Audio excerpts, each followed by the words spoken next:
PSG Fan TV, bonsoir à tous, bonsoir à toi Miguel. Bonsoir Byron. Ce soir il y avait de différents acteurs, mais on reste toujours un peu sur le même système de jeu.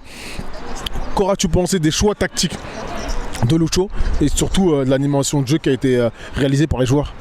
Il a un peu innové dans la composition d'équipe. Il a mis un milieu inédit, Carlos Soler, Vitinha, Ugarte. Il a mis la charnière Marquinhos-Danilo, c'est très rare qu'ils soient alignés ensemble. Et devant, il a mis Kangli, tu sais, à la place de Dembélé, côté ailier droit. Barcola, côté gauche, et Mbappé en pointe. Il a fait des innovations, il a testé des choses. Il y a eu des choses qui ont été plutôt réussies, d'autres moins bien réussies. D'accord. Quels sont les Parisiens qui t'auront, on va dire, tapé à l'œil ce soir? Les meilleurs Parisiens, bien entendu. Alors, comme on dit les autres intervenants, Barcola. J'ai trouvé Barcola très incisif. C'était l'animateur du jeu du PSG au niveau offensif. Il a été récompensé par son but qui n'est pas évident.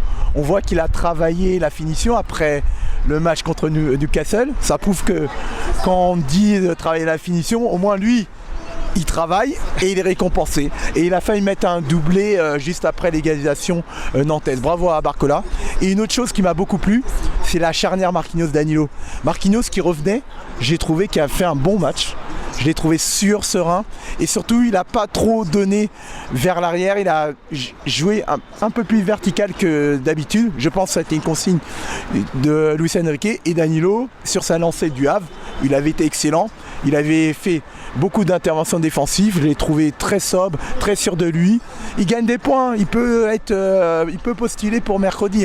Donc tu reconduirais cette charnière centrale face à Dortmund? Soit il peut remettre Marquinhos-Skriniar ou mettre Danilo un peu plus avancé, ou mettre Danilo Marquinhos. Je trouve Danilo convaincant en ce moment. D'accord, si tu avances Danilo, qu'est-ce qui se passe au milieu de terrain du coup? Je mets Ugarte et Warren. Voilà, je mets ça. Très bien. Parce que pour moi, c'est les trois joueurs qui sont les meilleurs à la récupération du ballon et qui ont le plus de fitness, de cardio et de physique. Et qui ne vont pas refuser les duels face aux joueurs de Dortmund. D'accord. Ousmane Dembélé ne jouera pas le prochain match, donc crucial, on l'a dit plusieurs fois. Qu'est-ce que tu mettrais sur ce côté droit du coup? Alors moi, la ligne d'attaque que j'aimerais, ce serait Mbappé. Côté gauche du coup ou côté droit? Côté gauche.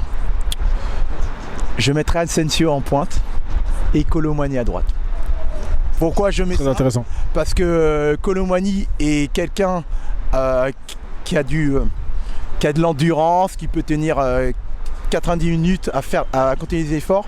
Asensio, c'est le joueur offensif qui garde mieux le ballon dos au but. Parce que le problème de Kolo Muani et Ramos, même si Ramos est meilleur dans la conservation de la balle dos au but que Kolo Muani, mais Asensio a une technique sûre et surtout il est capable de se retourner rapidement dos au but et bien servir Mbappé, parce que pour moi ça a été une chose très importante, c'est bien lancer Mbappé en première intention. Si on arrive à lancer Mbappé ou Kolo Muani en première intention, vu la lenteur des défenseurs de Dortmund, on peut leur faire très mal. Super. Un dernier mot à rajouter éventuellement? Oui, un dernier mot à ajouter, parce que quand même on n'en a pas parlé, c'est la 8e victoire d'affilée du PSG en championnat. Donc ça fait très longtemps que Paris n'avait pas fait une série aussi importante. Et moi j'y crois contre Dortmund. Parce que je pense que Paris a une meilleure équipe que les joueurs de Dortmund. Et logiquement, si Paris est sérieux et efficace dans les zones de surface, que ce soit défensif et offensif, Paris va l'emporter et va se qualifier.